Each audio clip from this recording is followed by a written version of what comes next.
Sa ibang balita, umabot na sa 21 nasawi makaraang mahulog ang isang bus ng Don Mariano Transit mula Skyway at bumagsak sa isang closed van sa service road sa southbound lane ng South Luzon Expressway o SLEX sa Taguig City. Kumuha tayo ng detalye mula kay Gerald Tagbo live mula sa Parañaque. Gerald.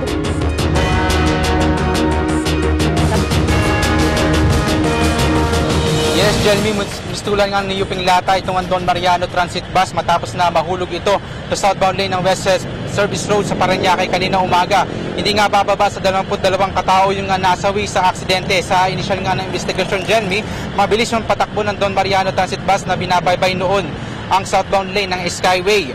Nadaganan ng bus ang isang closed van kung saan patay ang driver nito. Sa ngayon ay inaalam pa natin kung ilan yung eksaktong bilang ng mga sugatan na isinugod sa iba't ibang pagamutan sa Parañaque, Taguig at Muntinlupa City.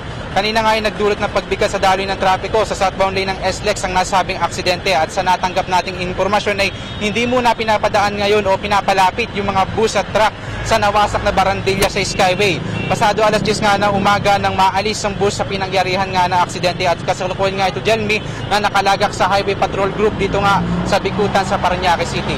Balik muna sa iyo, Jelmy. Maraming salamat, Gerald Tagbo, nag-uulat mula sa Skyway sa Parañaque City.